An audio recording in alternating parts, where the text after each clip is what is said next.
Namaste. So the subject is pharmaceutical analysis. Today we will study the introduction of pharmaceutical analysis. So let's start. Pharmaceutical analysis is a branch of practical chemistry that involve a series of processes for identification, determination, quantification and purification of a substance, separation of the component of a solution or mixture, or determination of structure of chemical compounds. The substance may be single compound or a mixture of compounds, and it may be in any of the dose form. The substance used as pharmaceuticals are animal, plant, microorganism, mineral and various synthetic products. So pharmaceutical analysis एक branch है जहाँ पे हम chemistry के साथ deal करते हैं और आइडेंटिफाई करते हैं कि कंपाउंड कौन सा है, ठीक है। उनके केमिकल स्ट्रक्चर आइडेंटिफाई करते हैं, उसकी क्वांटिफिकेशन करते हैं, मतलब वो कितनी क्वांटिटी में है किसी में प्रेजेंट, प्यूरिफिकेशन करते हैं कि उसका प्यूरिफिकेशन कितना है, वो कितना प्योर सब्सटेंस हमें मिलेगा अगर हम इसको निकालेंगे तो उनका सेपरेशन करते हैं। जैसे आपने पेपर क्रोमेटोग्राफी 12th में किया होगा, 10th 11th में। पेपर क्रोमेटोग्राफी क्या है? एक तरीके का सेपरेशन ही तो है। It is a process of chromatography. और हम क्रोमेटोग्राफी को भी एनालिसिस में पढ़ते हैं, जिसमें हम अलग अलग कंपाउंड्स को सेपरेट करते हैं और उनको डिटरमाइन करते हैं स्ट्रक्चरली कि वो कितने केमिकली एक्टिव हैं, कितने प्योर हैं, कितना अमाउंट उसमें प्रेजेंट है। वो सब्सटेंस सिंगल भी हो सकते हैं, मतलब वो कंपाउंड सिंगल भी हो सकते हैं और मिक्सचर ऑफ कंपाउंड्स भी हो सकते हैं, जिनको हम यूज़ करते हैं एज अ एक्टिव प्रोडक्ट और डोज फॉर्म बनाने के लिए यूज़ करते हैं। ओके अच्छा, टैबलेट में मुझे ये बताइए कि हमने कोई टैबलेट खाई है तो आपको उसमें क्या क्या प्रेजेंट होता है। एक तो उसमें एक्टिव कॉन्सिक्वेंट प्रेजेंट होता है जो हमारी बीमारी को ठीक करता है। दूसरा उसमें एक्सीपिएंट प्रेजेंट होते हैं, ठीक है, जो उसका बल्क बढ़ाते हैं, ठीक है, और जो उसकी प्रॉपर्टीज़ बढ़ाते हैं, ठीक है। जैसे हमने PCM ली, ठीक है, तो if we have taken the PCM और हमें 1 घंटे बाद एक्शन चाहिए तो हम उसके एक्सीपिएंट को चेंज करेंगे। PCM तो PCM ही रहेगी ना, हमें उसके साथ कुछ ऐसा डालना पड़ेगा कि उसको वो हमारे हिसाब से रिलीज़ हो। ओके तो ये जो फार्मास्यूटिकल सब्सटेंस और कंपाउंड्स होते हैं ये कहाँ से आ सकते हैं? ये एनिमल से भी आ सकते हैं, प्लांट से भी आ सकते हैं, माइक्रो ऑर्गेनिज्म से भी आ सकते हैं, मिनरल से आ सकते हैं, वेरियस सिंथेटिक प्रोडक्ट जैसे हम जो लैब्स में प्रोडक्ट केमिस्ट्री में बनाते हैं वो भी हो सकते हैं, ठीक है। The sample to be analysed is called as analysis and on the basis of the sample size of the sample they can be classified micro, semi micro, macro, sub micro, ultra micro, trace analysis.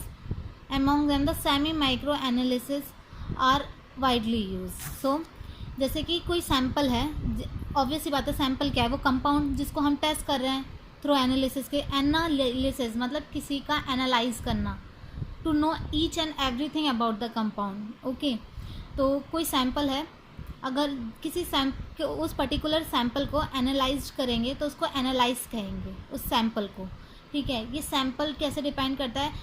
Sample को हम classify करते हैं उनके sample size से।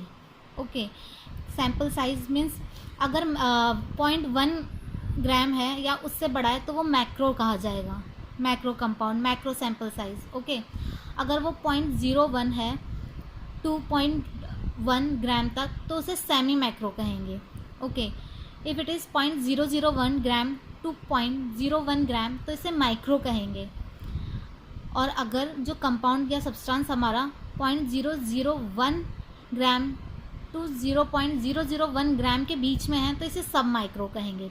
ऐसे ultra micro substance भी होते हैं जो 10 या 4 ग्राम से एकदम नीचे होते हैं, उन्हें अल्ट्रा माइक्रो कहा जाता है। ट्रेस एनालिसिस भी होते हैं। ट्रेस एनालिसिस वो कंपाउंड होते हैं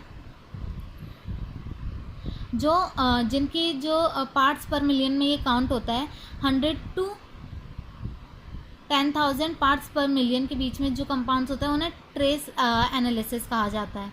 ओके लेकिन हम इसमें सबसे ज़्यादा सेमी माइक्रो को यूज़ करते हैं. Semi micro means 0.01 gram to 0.1 gram mainly widely use होते हैं फॉर एनालिसिस. ओके तो next is type of analysis.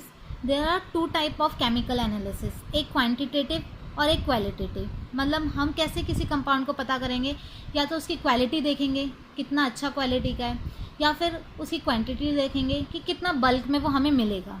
Okay तो let's see what is qualitative and quantitative analysis. Qualitative analysis is perform to establish composition of natural or synthetic substance. These tests are performed to indicate whether the substance or compound is present in the sample or not.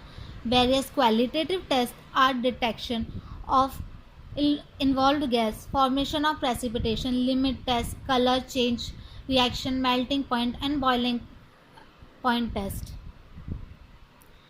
Means qualitative जो performance होती है वो हम या तो natural की भी कर सकते हैं और सिंथेटिक की भी करते हैं. सिंथेटिक्स कंपाउंड वो होते हैं जो हम लैब में प्रिपेयर करते हैं. ओके जो एक फार्मासिस्ट या एक साइंटिस्ट लैब में प्रिपेयर करता है उससे सिंथेटिक कंपाउंड्स कहते हैं या सिंथेटिक सब्सटेंस कहते हैं. ठीक है ये सब्सटेंस जो होते हैं परफॉर्म टू इंडिकेट,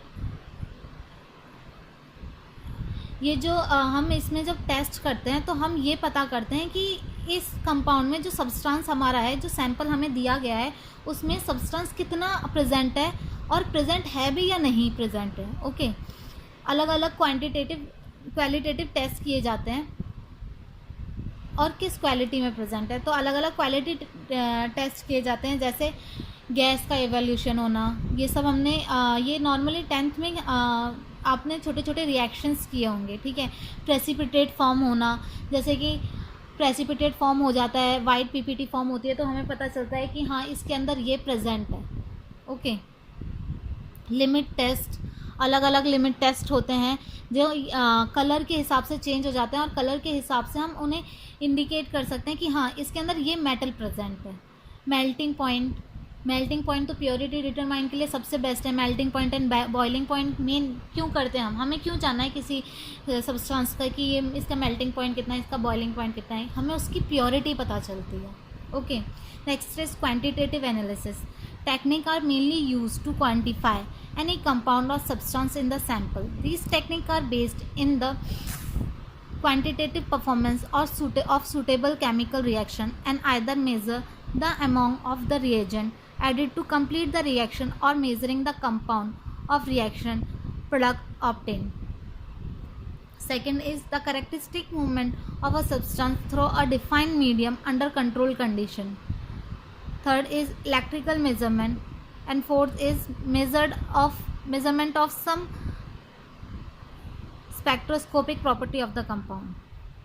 ये जो टेक्निक है मेनली यूज़ की जाती है क्वांटिफाई के लिए कि किसी सैंपल में कितना कंपाउंड प्रेजेंट है, उसकी क्वांटिटी कितनी है. ठीक है ये टेक्निक बेस होती हैं मेनली केमिकल रिएक्शंस पे बेस होती हैं.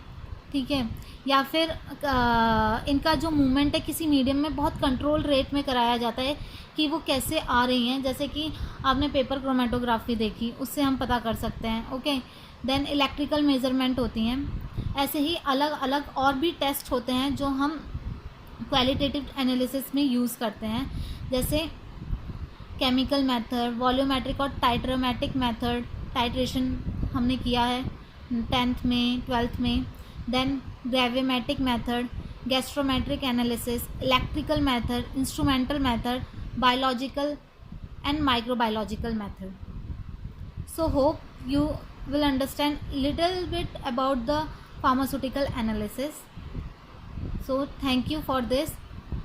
For any query you can comment below. Thank you.